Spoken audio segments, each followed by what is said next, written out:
Hello again, watch friends. Welcome back. If you're watching this video, you most likely have more than one watch. Some guys change their watch every day. If I did that, it'd be quite some time before I had a repeat. However, in the last few months, I followed a new regimen. I pretty much wear one watch for a week at a time, sometimes longer. I find it's a great way to get to know the watch in a variety of settings and with whatever attire I happen to be wearing. Naturally, if I have to run the snowblower or mow the lawn, I'm not going to wear my H. Moser & C. Endeavor Small Seconds. Instead, I'll throw on a G-Shock for the day. I call this approach week on the wrist.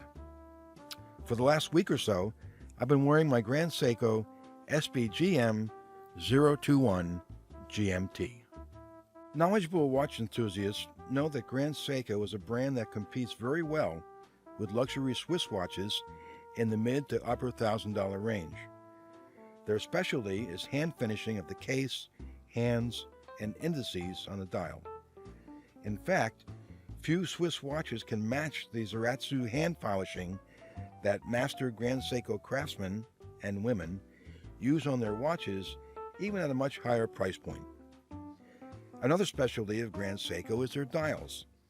Whether it's a finely and uniquely textured dial like the Snowflake, or an elaborately made enamel dial like the SBGK002 with the Urishi lacquer dial, Grand Seiko knows how to do dials. No question about that.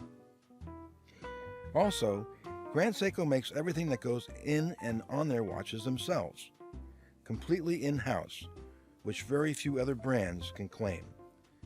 My GMT reference is a mechanical watch, but Grand Seiko also makes high-beat models running at 5 Hz, high-accuracy quartz and regular quartz models, and of course spring drive models, which are a hybrid, if you will, of mechanical and quartz technology. Here, instead of a balance spring and an escapement used to regulate the delivery of power to the watch from the mainspring, a highly accurate quartz reference, feedback loop, and electromechanical components act as a brake on the freely spinning flywheel, my words, in order to regulate it, still getting the power from a mainspring.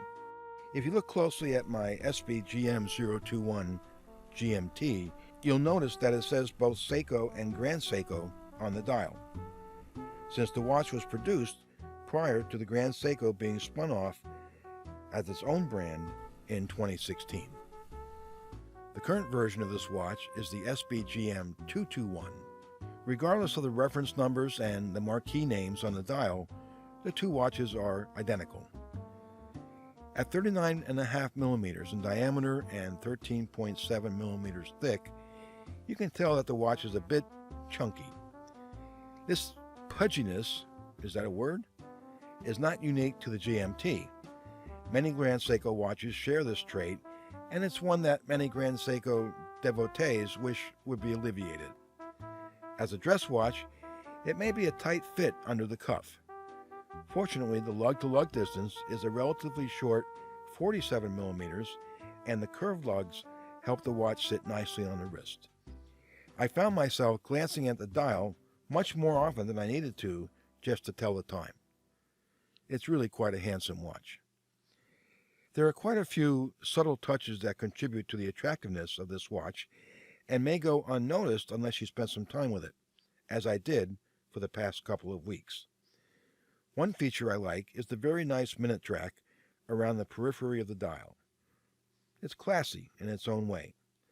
Another feature I like is the frame date window.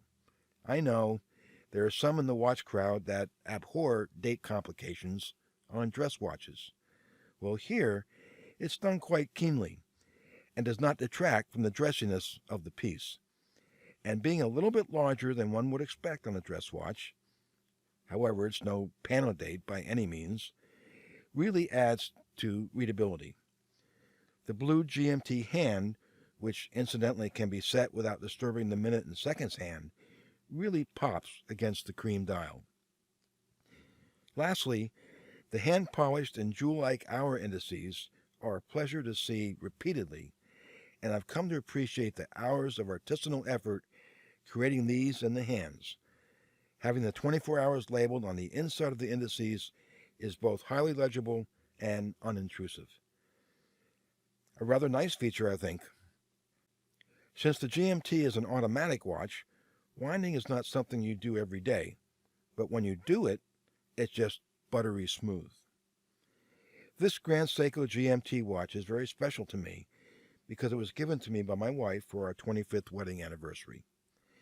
So aside from its special meaning to me, it's a gorgeous, extremely high-quality piece that I enjoy wearing at the office or for special occasions. Wearing it this past 2 weeks, I continue to enjoy the beautiful creamy dial and highly polished hands and indices that sparkle with the slightest catch of light. If you enjoyed this video, please give it a thumbs up, share with your watch friends, and subscribe if you already haven't. Be sure to click the bell so as to be alerted of new content. Thanks for watching, and I'll see you next time.